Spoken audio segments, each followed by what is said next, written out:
because this just in. ESPN has confirmed a second grand jury in Texas is considering evidence related to another accusation of sexual misconduct against Browns quarterback Deshaun Watson. The New York Times first reported the news. The Browns declined comment. The Browns traded for Watson last week and gave Deshaun a new 5-year contract worth $230 million guaranteed.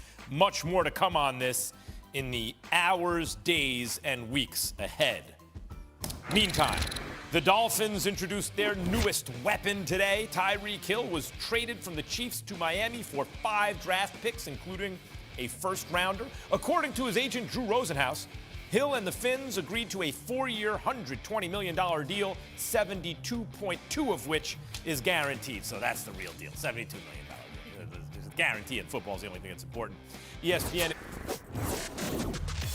What's going on, everybody? And welcome to This Just In, a fast hour around the world of sports and how I see it. And all I can say is that the NBA playoffs and Major League Baseball's opening day is fast approaching. But we start with another blockbuster trade in the NFL. There he is, the Cheetah. Adam Schefter reports the Chiefs are trading 6-time Pro Bowl receiver Tyreek Hill to the Dolphins. According to his agent, Drew Rosenhaus, the Dolphins are giving Hill a 4-year, $120 million extension, including $72.2 million guaranteed. Super Bowl champion Booger McFarland and ESPN NFL insider Jeff Darlington with me. Boog, your reaction to the news? I'm surprised that the Kansas City Chiefs were part of Tyreek Hill. He's been a very magical part of that offense with the combination of Kelsey and Mahomes. But it just goes to show you, when that Devontae Adams contract was signed, Max, it kind of set the market and set the new bar for what this receiver position was going to command. And when you look at it, Tyreek Hill said, hey, I need my bag also. And because Patrick Mahomes has a 10-year deal for $450 million, there's only so much money to go around. And the Chiefs have other needs, so they had to part with Tyreek Hill. And the Miami Dolphins got maybe the fastest pair of receivers you've ever seen in Jalen Waddle and Tyreek Hill. And it's a ton of pressure they put on Tua Tagovailoa to step up and prove he's a franchise quarterback. Oh, they're finding out about Tua. They bring in a left tackle and Tyreek Hill. You're going to find out about Tua right now. Jeff Darlington, I hate this because one of my favorite TV shows ever was The Chiefs, was Patrick Mahomes, the Tyrants, one of my favorite shows on TV, right. And they're breaking it up. They get a pretty nice return, I would say. What's your reaction? Look, my reaction is, and look, I'm in South Florida, so I tend to find myself steering toward the Dolphins side of this, even though I completely agree with you. I've spent plenty of time in Kansas City and understand that. But the show that is going to occur down here with Mike McDaniel as the head coach, Jalen Waddle, Tyreek Hill, a number of other players. You mentioned Teron Armstead, now the left tackle for the team.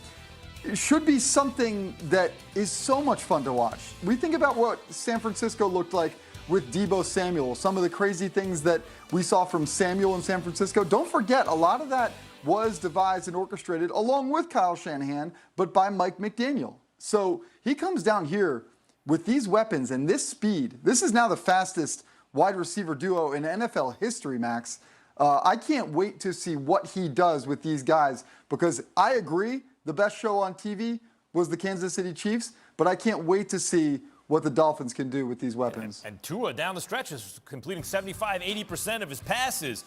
But Boog, they got, like, what's interesting to me is when I say the Dolphins really went all in, they not only gave up an enormous package of draft picks, a first and a second and a couple of fourths and a sixth, but then they have to turn around and pay the guy as though he's a free agent, right? Like, it's a lot. But then I think McDaniel has a good reason to do this. How do you defend against that kind of speed? Schematically, what are people going to try and do against the Dolphins tandem here? Well, I think first and foremost, you're going to always keep a couple of safeties back deep because you don't want to give up the deep ball. But they're going to force Tua Tagovailoa to make some throws. Yes, he completed 50% of his deep balls when throwing over 25 yards down the field last season, but he had one of the fewest attempts as far as numbers throwing the ball down the field. Tua has been thought of as a dink and dunk type quarterback. That's the thing that Miami has always wanted. Can you push the football down the field? So if I'm a defense, and especially early in the season, and I'm going against Miami, I'm going to make Tua prove to me that he can hit Tyreek Hill, that he can hit Jalen Waddle, that he can make those big plays down the field. As much as we're going to go goo-goo and gaga over all these weapons, it's still about the quarterback, and that is the number one question in Miami. And to be honest with you, JD, it has been the number one question in Miami for a while. So I give Chris Greer, the GM in Miami, a lot of credit for the moves he's pulled off, but this doesn't change the question that we had a year ago about the Dolphins. They got a lot of weapons, but what is a quarterback going to give you? And Shefty's going to be here in literally, he's getting off the phone, right? He's going to be here in like less than a minute to fill in some of the details. But Jeff, it does seem to me, based on what Booger just said, right, we're going to find out about Tua. If not Tua, what quarterback wouldn't want to play in Miami after that? You go to Miami and have those two guys and an offensive line and the whole thing, right? It makes Miami an attractive destination in the event that Tua can't get it done. It does. And Max, they do still have 2 first-round picks next year to work with if that is the case. And it's a great point. You can go about it one of 2 ways. You can bring in the quarterback and build around him, which the Dolphins are trying to do, or you can set the table for the quarterback to come into. And either way, if you look at this, perhaps this is the possibility here.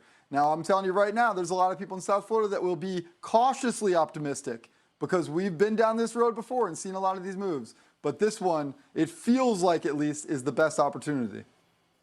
And now, look, we haven't even gotten into the impact on the AFC West, which seems to be wide open right now. Adam Schefter, fresh off the phone. Shefty, what's the latest? Man who broke the news. Well, Max, obviously the latest NFL blockbuster trade comes in this afternoon. The Kansas City Chiefs are sending Tyreek Hill to the Miami Dolphins. Now, listen, the Miami Dolphins and the New York Jets were the 2 teams that had trade offers into Kansas City that the Chiefs had agreed to accept. And really, it was up to Tyreek Hill to pick his new home and to pick the contract that he wanted. The Jets made him a contract offer. The Dolphins made him a contract offer. I think that the feeling was always that he was more likely to pick South Florida than New York. However, I was told this morning that he was torn about which team he should pick. And so once he picked the Miami Dolphins, the Chiefs essentially accepted the trade offer that they already had agreed to with the Miami Dolphins, which is 5 draft picks, 3 this year, 2 next year, including a first and second round draft pick this year. Interestingly enough, the New York Jets did not offer a first round draft pick. They offered 3 picks in return to the Kansas City Chiefs, but based on the draft value chart, the Jets' offer of those 3 picks was commensurate to the 5 draft picks that the Miami Dolphins are sending to Kansas City for Tyreek Hill, who wanted to become the highest paid wide receiver in football, beat Devontae Adams. The Chiefs couldn't do that because they have too many other needs right now, and so they went in a different direction and traded him to the Miami Dolphins instead. When you talk about the Jets' draft value being commensurate, they can't offer one of their 2 picks because they're both in the top 10, right? That would have blown away the offer, but then they have to turn around and give Tyreek Hill the biggest guarantee for a receiver ever. That's a whole lot to pay for him, Adam. Well, listen, that's what the Dolphins decided they would do. They felt like it was worth it. You see the picks right there, Max, come up, and the breakdown of those picks, and now you look at what Miami has done this offseason. Just last night, they signed arguably the #1 free agent available in Teron Armstead from the New Orleans Saints. They've gone out and added Cedric Wilson at wide receiver. They've gone out and added Connor Williams along the offensive line. They've added Raheem Mostert, Chase Edmonds at running back, Alec Ingold, the fullback. They tagged Mike Gesicki at tight end. They have loaded up and surrounded Tua Tagovailoa with as much offensive talent as they possibly could. And let's be honest here, I think the Dolphins and Jets had a similar approach. They both have unproven young quarterbacks that they both believe in and both want to see grow and take the next step in their development. And so these teams are trying to do everything they can to make sure that their quarterbacks have the help that they need. Nobody's been any more aggressive on the offensive side of the football during this offseason than Miami Dolphins. And now comes the latest prize, Tyreek Hill, in a massive trade with the Kansas City Chiefs. Shefty, if this trade goes down before the Devontae Adams deal, is the price is rich? In other words, are teams that made moves for wide receivers before Devontae Adams got his deal, are they sitting pretty right now? The market just seems to go haywire for receivers. Well, look, there are any number of wide receivers that I'm sure would like new deals right now. Stephon Diggs, Cooper Kupp. We could just go through the list of them who are up for new deals. And yes, the price of wide receivers this offseason has risen tremendously, as we've seen. These are the two latest deals. They have essentially raised the price of elite wide receivers across the league. And if you're a great young wide receiver like Justin Jefferson or DK Metcalf, today is another great day for you because your price has gone up in the future. Thank you, Adam.